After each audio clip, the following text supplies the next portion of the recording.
ஜெய் சாயிராம். ஜெய் ஜெய் சாயிராம். நம்ம சாய் அன்பர்கள் எல்லாரும் எப்படி இருக்கீங்க? எல்லாரும் நல்லா இருப்போம். ஓம் சாயிராம்.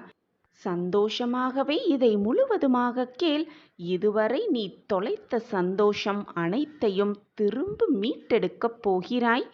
இன்று உன் வாழ்வில் அதற்கான ஒரு நல்லது நடந்தே தீரும். ஒரு முனையேனும் இதை முழுவதுமாக கேட்டுப்பார். இதை கேட்கும் அந்த நொடியே இது நாள் வரை உன்னை பாடாய் படுத்திய பிரச்சனை எல்லாமே ஒரு முடிவுக்கு வந்துவிடும். என் அன்பு பிள்ளையே, உன் வாழ்க்கையில் நடக்கும் பிரச்சனைகளுக்கும் நீ சந்திக்கும் சூழ்நிலைகளுக்கும் யார் காரணம் என்று உன்னிடம் கேட்டால் நீ என்னவெல்லாம் கூறுவாய்? உன் வாழ்க்கையில் உன்னை ஏளனமாக பார்த்தவர்கள், உன் மனதை காயப்படுத்தியவர்கள், உன்னை அலட்சியப்படுத்தியவர்கள், உன்னை விட்டு விலகி சென்றவர்களால் தான் என் வாழ்க்கையில் இவ்வளவு கஷ்டங்களையும் நான் அனுபவித்துக் கொண்டிருக்கிறேன் என்று கூறுவாய். ஆனால் அதே கேள்வியை நீ என்னிடம் கேட்டால் நான் என்ன கூறுவேன் தெரியுமா? உன் வாழ்க்கையில் நீ கஷ்டப்படுவதற்கு நீதான் முதல் காரணம் என்று நான் கூறுவேன். மற்றவர்களின் குணாதிசயம் என்ன, மற்றவர்களின் மனநிலை என்ன என்பதை புரிந்து கொள்ளாமல் உன்னை போல் மற்றவர்களையும் நல்லவர்களாகவே நினைத்து கொண்டது உன்னுடைய தவறுதானே. உன்னை போல் மற்றவர்களையும் சமமாக எண்ணி உன்னுடைய அத்தனை பிரச்சனைகளையும் உனக்கிருக்கும் அத்தனை கஷ்டங்களையும் மற்றவர்களோடு நீ பகிர்ந்து கொள்ளும் பொழுது ஒரு சில பேர் உன் கஷ்டங்களுக்கு ஆறுதல் சொல்வதைப் போல ஆறுதல் சொல்லிவிட்டு பின்னால் போய் சந்தோஷப்படுவார்கள். வேறு சிலரோ உனக்கு ஆறுதலை உண்மையாக கூறுவார்கள். அவர்கள் நீ நன்றாக வாழ வேண்டும் என்று மனதார வேண்டியும் கொள்வார்கள். ஆனால் வேறு சிலரோ நீ கஷ்டப்பட வேண்டும், சந்தோஷப்படவே கூடாது என்ற மனநிலையில்தான் இருந்து கொண்டிருப்பார்கள். இப்படி பலவிதமான மனிதர்கள் வாழும் உலகம் இது. இந்த உலகத்தில் யார் எப்படிப்பட்டவர்கள், எந்த மனநிலையில் இருக்கிறார்கள் என்பதை நீ புரிந்து கொண்டு தெளிவாக தெரிந்து கொண்டு அவர்களோடு பேசி பழகு. உன்னை போல் மற்றவர்களையும் சமமாக எண்ணிவிடாதே. மனிதனின் மனம் மாறிக்கொண்டேதான் இருக்கும். மாறுவதுதான் மனிதனின் இயல்பு. அப்படி இருக்கும் பொழுது உன்னை சுற்றி இருப்பவர்கள் அனைவரும் உன்னை போல் அப்படியே இருப்பார்கள் நீ என்று நீ எண்ணுவது உன்னுடைய தவறுதானே.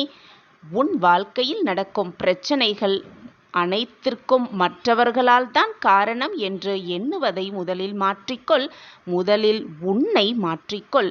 நீ மாறிவிட்டால் உன் வாழ்க்கையில் நடக்கும் அத்தனை பிரச்சனைகளையும் மாற்றுவதற்கான வழிகளை முதலில் நீ சிந்தனை செய்.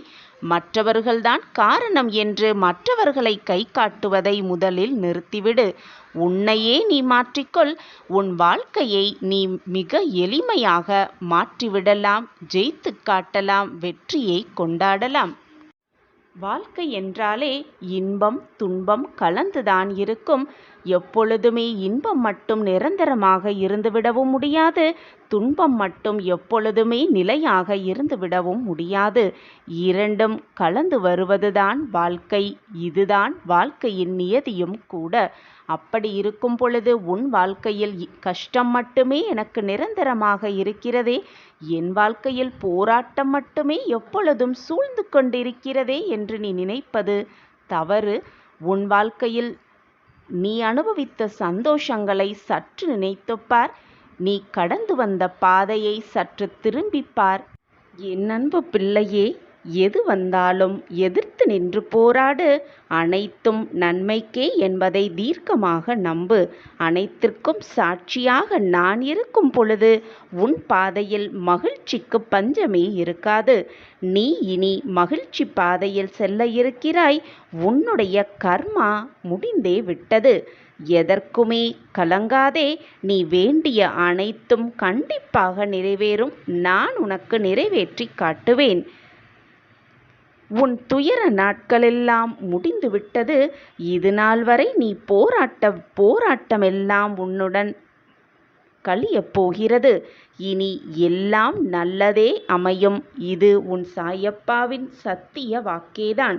என்னை முழுமையாக நம்பியவர்களை நான் எப்பொழுதும் விட்டு கொடுத்ததும் இல்லை, அவர்களை விட்டு சென்றதும் இல்லை. என்னை விட்டு விலகி போகும்படி நான் அறிவுறுத்தியதும் இல்லை. நீ விரும்பிய வாழ்க்கையை வாழப்போகிறாய். உன்னோடு நான் இருப்பதை உணர்ந்து கொள்ளும் நேரமும் வரத்தான் போகிறது. இனி எதற்குமே கலங்காதே. எந்த சூழ்நிலையிலும் நான் உன்னை கைவிடவே மாட்டேன். கஷ்டங்கள் நிரந்தரமே அல்ல. கவலையே வேண்டாம். நான் உனக்கு துணையாக இருக்கும் பொழுது தேவையில்லாத பயமோ பதட்டமோ உன் மனதிற்கு வேண்டவே வேண்டாம். உன்னுடைய மனதை இறைவனிடம் முழுமையாக ஒப்படைத்துவிடு. இறைவன் நம்மை எல்லா வகையிலும் கவனித்துக் கொள்வார் என்ற முழுமையான நம்பிக்கை இருந்தாலே போதும். நீ எடுத்து வைக்கும் ஒவ்வொரு அடியும் உனக்கான வெற்றி அடிகளே. சாயப்பா இருக்க உனக்கு ஏன் மனக்கவலை? உன்னை வேண்டாம் என்று ஒதுக்கியவர்களை நினைத்து நினைத்து மனம் நோகாதே. வலிமைகளை அவர்களுக்கு புரிய வைக்க நான் சில வேலைகளை செய்து கொண்டிருக்கிறேன். அதுவரை பொறுமையாக காத்திரு. ஒன்றை நன்றாக புரிந்து கொள் என் பிள்ளையே. மௌனத்தில் உள்ள வார்த்தைகளையும் கோபத்தில் உள்ள அன்பையும் யாரால் உணர முடிகிறதோ, யாரால் உணர்ந்து கொள்ள முடிகிறதோ அவர்களே உனக்கு கிடைத்த உன்னதமான உறவு. அந்த உறவை மறந்தும் கூட மறுத்துவிடாதே. வெளிப்படுத்த தெரியாத அன்பு கூட பேரன்புதான். அன்பை வெளிக்காட்டத் தெரியவில்லை என்று நினைத்து கொண்டு அவர்களின் அன்பை மறந்து விடாதே, மறுத்தும் விடாதே. நமக்காக வாழ்கின்றவர்கள் நம்மிடம் எதிர்பார்ப்பது நம்மளுடைய சந்தோஷத்தை மட்டும்தான். நாம் கொடுக்கும் எந்த ஒரு பொருளுக்காகவோ எந்த ஒரு வாழ்விற்காகவோ அவர்கள் நமக்காக வாழ்வது அல்ல. பிடிக்காதவரை நேசிக்கத் தொடங்கிவிட்டால் பிரிவுக்கு இடமே இருக்காது. உன்னை விட்டு விலகி செல்லாலும் உன் உறவை எப்பொழுதுமே நேசிக்க பழகு. உன்னை வெறுத்து ஒதுக்கினாலும் அவர்களிடத்தில் அன்பை செலுத்து. உன் அன்பால் அவர்களே மனம் மாறி உன்னிடம் உன் அன்பிற்காக ஏங்கி வரும் சூழ்நிலை ஒரு நாள் மாறும். மாற்றம் ஒன்றே மாறாதது. நான் அதை மாற்றிக் காட்டுவேன் உன் வாழ்வில். ஒன்றை நன்றாக மனதில் இருத்திக்கொள் என் பிள்ளையே. அருகில் இருந்தால்தான் அன்பு அதிகரிப்பும் என்பது இல்லை. தொலைவில் இருப்பதால் அன்பு குறைவதும் இல்லை. அன்பு அன்பாகத்தான் இருக்கும். நீ நெருங்கிய உறவோடு நீ வைத்திருக்கும் அன்பு தொலைவில் இருந்தாலும் சரி, அருகில் இருந்தாலும் சரி, எப்பொழுதும் உன் அன்பு மாறாமல் இருப்பதே உன் மனதிற்கு நல்ல ஒரு நிகழ்வாகவே இருக்கும். நீ மற்றவர்கள் மேல் அன்பாக இருக்கும் பொழுது ஒரு சமயம் நான் உண்மையாக அன்புதான் வைத்திருக்கிறேன், என் அன்பு எப்பொழுதும் வீண் போகாது, நான் வைத்திருக்கும் பாசமும் அன்பும் நிச்சயமாக என்னிடம் வந்து அந்த உறவை சேர்க்கும் என்று நம்பிக்கையோடு தான் இருக்கிறாய்.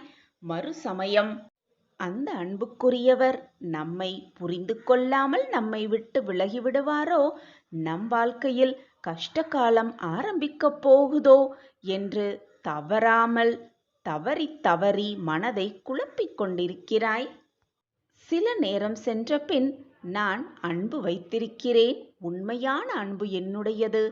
என் அன்பு என்னவரிடம் இருந்து என்னை கூட்டி நிச்சயமாக சந்தோஷமாக வாழ வைக்கும் என்று நம்பிக்கையோடு நல்ல எண்ணங்களை மீண்டும் உச்சரித்துக் கொண்டே இருக்கிறாய்.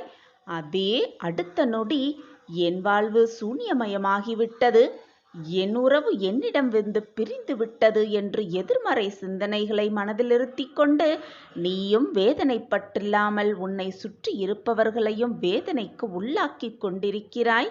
நீ மனதால் விரும்பிய உறவு, உன்னுடைய மனதை அழகாக்கிய அந்த உறவு உன்னை விட்டு சென்று விடுமோ என்ற பதற்றத்தில் ஏதேதோ குழப்பிக் கொண்டிருக்கிறாய். நீயும் குழம்பி என்னையும் குழப்பி உன்னை சுற்றி இருப்பவர்களையும் குழப்பிக் கொண்டிருக்கிறாய். இப்பொழுது நம் மனம் படும் பாட்டை யாராவது நெருக்கமானவர்களிடம் சொல்லித் தீர்க்கலாம், மனதை ஆசுவாசப்படுத்திக் கொள்ளலாம், ஆறுதல் படுத்திக் கொள்ளலாம் என்று நினைக்கிறது. ஆனால் உன் மனதில் இருப்பதை மற்றவர்களிடம் கொட்ட யார் கிடைப்பார்கள் என்றும் உன் மனது ஏங்குகிறது. உன் மனதில் உள்ள கஷ்டத்தினால் உன் மனம் பதப்பதப்போடு பரபரப்போடு எப்பொழுதுமே ஒரு நிதானமான சிந்தனையில் இல்லாமல் அனைத்தையும் போட்டு உன் மனதில் சுழன்று கொண்டிருக்கிறாய். மற்றவர்களிடம் உன் வேதனையை தீர்க்கலாம், மற்றவர்களிடம் உன் காயங்களை பகிரலாம், மற்றவர்களிடம் ஆறுதல் தேடலாம் என்று நினைப்பது சாயியின் பிள்ளை அல்ல. 100 பேர் வந்தாலும் 1000 பேர் உன்னை சுற்றி வந்தாலும் அவர்களுக்கு ஆறுதல் வார்த்தைகள் கூறுவதுதான் ஒரு சாயப்பாவின் பிள்ளை. நீ என்னுடைய பிள்ளைதானே? நீ ஏன் ஆறுதலுக்கு தேடி தேடி அலைந்து கொண்டிருக்கிறாய்? நீயே 1000 பேருக்கு ஆறுதல் கொடுக்கும் வல்லமை உன்னிடம் இருக்கும் பொழுது நீ ஏன் வீணாக உன் மனதை போட்டு குழப்பிக் கொண்டிருக்கிறாய்? உன்னிடம் இருப்பது அனைத்தையும் உன் சாய் தேவாவின் காலடியில் கொட்டிவிட்டு நீ நிம்மதியாக இரு. உன் மனம் தேடும் அந்த உறவு, நீ எதை நினைத்து வருந்திக் கொண்டிருக்கிறாயோ, எந்த ஒரு உறவுக்காக ஏங்கி தவித்து கொண்டிருக்கிறாயோ, அந்த உறவை மனம் திருத்தி நான் உன்னிடம் கொண்டு வந்து சேர்ப்பேன். நீ செய்ய வேண்டியது ஒன்றே ஒன்றுதான் பிள்ளையே. அந்த உறவு மனம் திருந்தி உன்னிடம் வந்தால் முடிந்ததை எண்ணி எண்ணி அவரை காயப்படுத்தாமல், வந்தவரை நோகடிக்காமல், இனி வாழப்போகும் அந்த சந்தோஷமான வாழ்க்கையை பற்றிய பேச்சுதான் உன் மனதில் எழ வேண்டும். அந்த பேச்சுதான் உன் நாவில் விழ வேண்டும். வந்தவர் இப்படியாப்பட்ட அன்பை, இந்த அன்பையா நாம் உதறிவிட்டு சென்றோம் என்று வந்தவரே வெட்கி தலை குனிந்து நிற்கும் சூழ்நிலையை நீ ஏற்படுத்த வேண்டும். அதுதான் சாயி ராஜாவின் பிள்ளை. நீ அதை செய்வாய் என்ற நம்பிக்கை எனக்கு இருக்கிறது என் பிள்ளையே. நம்பிக்கையோடு இரு, பொறுமையாக காத்திரு. உன்னிடம் இருந்து விலகி சென்ற உறவு உன்னை மீண்டும் வந்து சேரும். நான் அதை செய்து முடிப்பேன் என் பிள்ளைக்காக. அன்பு, பாசம், பிரியம் என்பது மிகப்பெரிய சிறந்த பரிசு. அதை பெற்றாலும் கொடுத்தாலும் இரண்டுமே மகிழ்ச்சியானதே, சந்தோஷமே. எப்பொழுதுமே அன்புக்காக ஏங்கி ஏங்கி யாரையும் தேடாதே. அன்புக்காக ஏங்குபவரை தேடு, அவர்களிடம் உன் அன்பை செலுத்து. அதுதான் உண்மையான அன்பாக இருக்கும். நிலையான அன்புக்கு பிரிவே இல்லை. சொல்லாத சொல்லுக்கு அர்த்தமும் இல்லை. தேடும் பாசத்திற்கு தோல்வியும் இல்லை. உண்மையான அன்புக்கு மரணமே இல்லை. உன்னை விட்டு சென்ற உறவு உன்னை புரிந்து கொண்டு மீண்டும் உன்னிடம் சேரும் நாள் வெகு தொலைவில் இல்லை. நான் அதை என் பிரியமான கண்மணிக்காக நிச்சயமாக செய்வேன். மற்றவர்களுக்கு கொடுக்க உன்னிடம் ஒன்றுமே இல்லாவிட்டாலும், பொருளாக இருந்தாலும் சரி, பணமாக இருந்தாலும் சரி, எதுவுமே இல்லாவிட்டாலும் தான தர்மம் செய்ய ஒன்றே ஒன்று அளவற்றதாக உன்னிடம் உள்ளது என் பிள்ளையே. அதுதான் உன்னுடைய அன்பு. நீ என்மேல் வைத்திருக்கும் அன்பிற்கு நான் தக்க பதிலை, சிறந்த பொக்கிஷத்தை உனக்காக கொண்டு வந்து சேர்ப்பேன். நீ மனம் விரும்பிய அந்த உறவுதான் உனக்கான பொக்கிஷம். இதோ உன் சாயப்பா புறப்பட்டு விட்டேன். உன் மனம் நிறைந்த உறவோடு நான் உன்னிடம் வந்து சேர்வேன். இது உன் சாயப்பா உனக்காகவே கொடுக்கும் சத்திய வாக்குதான். என் வாக்கு என்றாவது பொய்த்ததுண்டா? நான் கூறுவது நிச்சயமாக பலிக்கும் பார். என்னை சந்தோஷமாக வரவேற்று உனக்கு தேவையான அத்தனை வரங்களையும் கை நிறைய பெற்றுக்கொள் என் பிள்ளையே. உன் அப்பா உனக்காக நான் இருக்கும் பொழுது உன்னை யாருமே எதுவுமே செய்ய முடியாது. தைரியமாக இதை நம்பிக்கையோடு முழுவதுமாக கேள். உனக்காக நான் இருக்கிறேன். உனக்காகவே உன் அப்பா சொல்லிக் கொடுக்கும் ரகசிய வார்த்தைகள். எந்த விஷயத்திலும் அவசரமோ பதற்றமோ இல்லாமல் பொறுமையாகவும் நிதானமாகவும் செயல்படு. நிதானமான உன்னுடைய அணுகுமுறையே உனக்கு கிடைக்க வேண்டியதும் உன்னிடம் வந்து சேர வேண்டியதையும் மிக சுலபமாக உன்னிடம் வந்து சேர்த்துவிடும். நம் வாழ்க்கை மட்டும் எப்பொழுதும் ஏற்றமாகவும் இரக்கமாகவும் இருக்கிறதே என்று வருத்தப்படாதே, கவலைப்படாதே. தற்காலிகமாக உன் வாழ்க்கையில் ஏற்படும் இந்த சூழ்நிலைகளை நான் உனக்கு சாதகமாக மாற்றி, எதிர்பார்ப்பதை, நீ நினைப்பதை, நீ ஆசைப்படுவதை உனக்கு கிடைக்கும்படி நான் அனைத்து விதத்திலும் உனக்கு வழிவகை செய்து கொண்டே இருப்பேன். நீ எதிர்பார்ப்பது நடப்பதற்காக நீ பட்ட போராட்டங்கள், துன்பங்கள், வேதனைகள், சூழ்நிலைகள் அனைத்தையும் உன் அப்பா பார்த்து கொண்டுதான் இருக்கிறேன். அனைத்தும் உன் அப்பாவிற்கு மிக நன்றாகவே தெரியும். நீ பட்ட சோதனையான காலத்தையும் நீ பட்ட வேதனைகளையும் பார்த்துவிட்டுதான் இப்பொழுது உன் வாழ்க்கையில் பல மாற்றங்களை உண்டு பண்ணுவதற்காக உன்னப்பா உன்னை தேடி வந்திருக்கிறேன். ரகசிய வார்த்தைகளை கூறுவதற்காகவே உன்னை தேடி வந்திருக்கிறேன். உன்னுடைய கவனம் முழுவதுமாக அதில் திசை திருப்பி உன்னை வெற்றி அடைய செய்வதற்கான அத்தனை வேலைகளையும் செய்வது உன் சாயப்பாவின் பொறுப்பு. நான் பார்த்து கொள்கிறேன் அனைத்தையும். தைரியமாக நீ இரு. இனி உன் வாழ்வில் மாற்றங்கள் நிகழப்போவது மட்டுமே உறுதியான வாக்கு. அதை வாங்கிக் கொள்ள, அந்த மாற்றத்தில் உன் வாழ்க்கையை மாற்றியமைக்க நீ தயாராகு. உனக்கேற்றாற்போல் உன் வாழ்க்கையை மாற்றுவதற்கு ஆயத்தமாகு. உன்னுடைய வாழ்க்கையை சந்தோஷமாக மாற்றுவதற்கும் நிம்மதியான வாழ்க்கையாக மாற்றுவதற்கும் உன்னால் ஆன முடிவுகள், உன்னால் ஆன முயற்சிகளை எடுத்துக்கொண்டே இரு. உனக்கு துணையாக எப்பொழுதும் உன் சாயி தேவா உன்னுள்ளேயே இருந்து அத்தனை வேலைகளையும் செய்து கொண்டே இருப்பேன். இனி உன் வாழ்க்கையில் இன்று இரவோடு முடியப் போகும் உன் கஷ்ட காலத்தினால் நாளை முதல் உன் வாழ்க்கையில் சகல சௌபாக்கியத்தையும் பெற்றுக்கொண்டு செல்வ செழிப்போடு உன் வாழ்க்கையை புது அத்தியாயத்தில் அடியெடுத்து வைக்கப் போகிறாய். இனி உன் வாழ்வில் எல்லாமே பிரகாசமான காலம்தான். பிரகாசமான எதிர்காலம் உனக்காகவே காத்து கொண்டிருக்கிறது. புதிய வாழ்க்கையில் அடியெடுத்து வைக்கப் போகும் என் பிள்ளைக்கு தேவையான அத்தனை வசதிகளையும் நான் உனக்கு செய்து கொடுப்பேன். இது உன் சாயப்பாவின் சத்திய வாக்கு. இது வெறும் ஆறுதல் வாக்கல்ல, உனக்கான தெய்வ வாக்கு. இதுநாள் வரை உன் வாழ்க்கையில் எல்லா இன்பத் துன்பங்களையும் கடந்து வந்து விட்டாய்.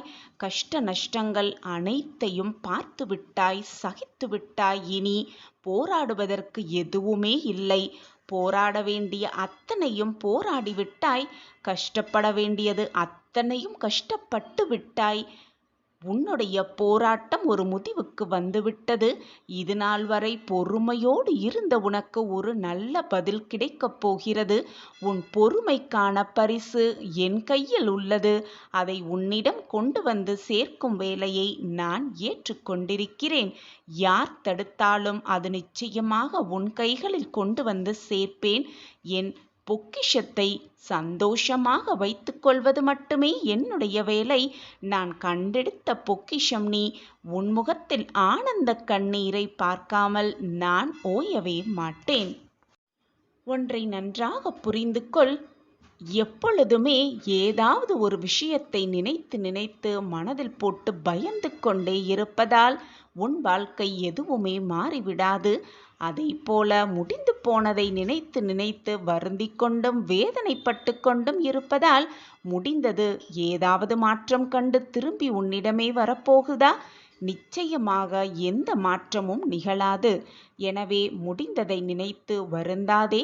எதையுமே நினைத்து வருத்தம் கொள்ளாதே. நடப்பது நடக்கட்டும், வருவது வரட்டும், போவது போவட்டும் என்று உனக்கு கிடைத்திருக்கும் இந்த பொக்கிஷமான வாழ்க்கையை சந்தோஷமாக, ஆனந்தமாக, நிம்மதியாக எப்படி வாழ வேண்டுமோ அப்படி வாழ்க்கையை வாழ பழகு. உனக்கு கிடைத்திருக்கும் இந்த வாழ்க்கையில் இப்பொழுது எவ்வளவு நிம்மதியையும் சந்தோஷத்தையும் உன்னால் தேடிக்கொள்ள முடியுமோ அவ்வளவு அவ்வளவு சந்தோஷத்தோடு இரு. ஏனென்றால் உன்னுடைய எதிர்காலம் உன் கையில் இல்லை. அது ஏற்கனவே முடிவு செய்யப்பட்டது. அதன்படிதான் எல்லாமே உன் வாழ்வில் நடக்கும். நீ கவலைப்படுவதாலோ வேதனைப்படுவதாலோ எதுவுமே மாறப்போவதே இல்லை. எது வந்தாலும் நம்பிக்கையை மட்டும் இழந்து விடாதே. எது நடந்தாலும் தைரியத்தை மட்டும் விட்டு விடாதே. இன்பம் துன்பம் இரண்டும் கலந்து வருவதுதான் வாழ்க்கை. இதுதான் அனைவருக்கும் நியதியும் கூட. உனக்கு மட்டும் கவலை வருகிறதே என்று வேதனைப்படுவதை விட்டுவிட்டு உன்னை சுற்றி இருப்பவர்களையெல்லாம் சற்று திரும்பிப்பார். உன்னை விட அதிகமாக கஷ்டப்படுபவர்களும் உன்னை விட அதிகமாக போராட்டத்தில் சிக்கி தவிப்பவர்களும் இந்த உலகத்தில் இருக்கவே செய்கிறார்கள். நீ மட்டும் அதற்கு விதிவிலக்கா?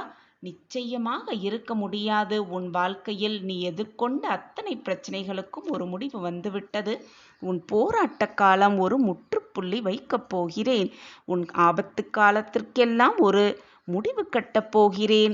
அது எல்லாமே இன்று இரவோடு முடியப் போகிறது. நாளை முதல் ஏற்றம், மாற்றம், சந்தோஷம், ஆனந்தம், நிம்மதி மட்டுமே உன் வாழ்வில் நிரம்பி இருக்கப் போகிறது. இது உன் சாயப்பா உனக்கு எழுதி கொடுக்கும் சத்திய பிரமாணம். நம் வாழ்க்கையில் மாற்றங்கள் நிகழாதா? நம் வாழ்க்கையில் அதிசயங்கள் வராதா? நம் வாழ்க்கையிலும் ஏற்றமான வாழ்க்கை வராதா என்று நீ ஏங்கி ஏங்கி இப்பொழுது உன் மனம் நம் வாழ்க்கையில் இதுவெல்லாம் நடக்காது, நாம் அவ்வளவு அதிர்ஷ்டம் செய்யவே இல்லை, நம் வாழ்க்கையில் ஆச்சரியங்களும் அற்புதங்களும் நிகழுமா நிகழவே நிகழாதா என்று குழப்பம் உன் மனதில் வந்திருக்கிறது. நீ கஷ்டப்பட்டு வேதனைப்பட்டு பல போராட்டங்களை சந்தித்ததால் தான் உன் மனம் இப்படி எதிர்மறையாக மட்டுமே சிந்தனை செய்கிறது. உன்னுடைய எதிர்மறை எண்ணங்களை உன் மனதிலிருந்து முதலில் அழித்துவிடு. தேவையில்லாத விஷயங்களை நினைத்து வருந்துவதை முதலில் நிறுத்திவிடு. காரணம் இருந்தால் கூட கவலைப்படாதே. காரணமே இல்லை என்றாலும் கவலைப்படாதே. எது நடந்தாலும் நடப்பது நடக்கட்டும் என்று விட்டுவிடு. உன் மனதை அமைதியாகவும் நிம்மதியாகவும் வைத்துக்கொள். உனக்கு தேவையான அனைத்தையும் நான் உனக்கு செய்து கொடுக்கும் வேளையில் இருக்கும் பொழுது தேவையில்லாத பயமும் குழப்பமும் உன் மனதில் எதற்கு? நான் தான் உன்னோடு எப்பொழுதும் இருக்கிறேனே. இந்த நம்பிக்கையோடு இரு. எப்பொழுதும் நேர்மறை சிந்தனையோடு இரு. எதிர்மறை எண்ணத்தில் உன் மனதில் நுழைய விடாதே. எது வந்தாலும் நான் பார்த்து கொள்கிறேன். இப்படியே வாழ்க்கை சென்று கொண்டிருந்தால் எதுவுமே நிலைக்காது, வாழ்க்கையே வீணாகிவிடும் என்று உன் மனதை காயப்படுத்தி கொண்டு நீயே வந்து என் பாதத்தில் விழுந்து அழுகிறாய். நான் அடிக்கடி கூறுவது போல 2 விஷயத்தை உன் மனதிலும் உன் கையிலும் பத்திரமாக வைத்துக்கொள். ஒன்று நம்பிக்கை, மற்றொன்று பொறுமை. நம்பிக்கையாகவும் பொறுமையாகவும் இரு. இனி உன் வாழ்வில் எல்லாமே மாறப்போகிறது. மங்கள செய்தி, இனிப்பான செய்தி உனக்காகவே காத்திருக்கிறது. உன் கஷ்டங்கள் விலகும். இனிய நாளாக இனிவரும் நாட்கள் மாறப்போகிறது. எனவே என் குழந்தையே, பொறுமையாக இரு. பொறுமை என்பது மற்றவர்களுக்கு அடிமையாக இருக்க வேண்டும் என்று அர்த்தம் கிடையாது. அது மட்டும் அல்லாமல் அமைதியாக இருக்க வேண்டிய அவசியமும் இல்லை. உனது விருப்பத்திற்கு மாறாக எதுவாவது நடந்தால், ஏதாவது உனக்கு நடைபெற்றால் அதை எதிர்த்து நின்று போராடு. அப்பொழுதும் பொறுமையாகவும் அமைதியாகவும் இருந்து விடாதே. உன் சாயப்பா சொன்னதற்காக. எது நடந்தாலும் என்ன நிகழ்ந்தாலும் நான் பொறுமையாக இருப்பேன். அனைத்தையும் என் சாயப்பா காலடியில் சமர்ப்பித்து விடுவேன். என் வாழ்க்கையை அவர் பார்த்து கொள்வார் என்ற நம்பிக்கை வார்த்தைகளை உன் மனதில் சொல்லிக்கொண்டே இரு. எப்பொழுதும் நல்ல எண்ணங்களை உன் மனதில் மட்டும் வைத்துக்கொள். தீய எண்ணங்களுக்கு இடம் கொடுக்காதே. மற்றவர்களை மறந்தும் கூட காயப்படுத்தாதே. தேவையில்லாத சிந்தனைகளை உன் மனதில் போட்டு குழப்பாதே. அமைதியாக இரு. அனைத்தையும் அப்பா பார்த்து கொள்ள இருக்கும் பொழுது வீணாக உன் மனதிற்கு கவலையை இடம் கொடுக்காதே. அந்த பொறுமையையும் நீ வளர்த்து கொள்ள உன் சாயப்பாவிடம் பிரார்த்தனை செய்து கொள். அந்த பிரார்த்தனை உன் மன வலிமையை அதிகரிக்க செய்யும். அனைத்தும் உன்னிடம் வந்து சேரும் நேரம் இது. கண்மணியே, தன்னம்பிக்கையை வளர்த்து கொள்ள 2 விஷயங்கள் முதலில் தேவை. தைரியம் அதற்கு முன்பாக தேவை. இதை வளர்த்து கொண்டால் எதையுமே சந்திக்க சுலபமாக முடிந்துவிடும். எனவே தைரியத்தை உன்னில் வளர்த்துக்கொள். அது இறைவனை உன்னில் வந்து அமர வைக்கும் நிச்சயமாக. அடுத்தது, சுயநலமின்மை உன்னில் இருந்தால் எதுவுமே உனக்கு இன்பமாக தோன்றும்.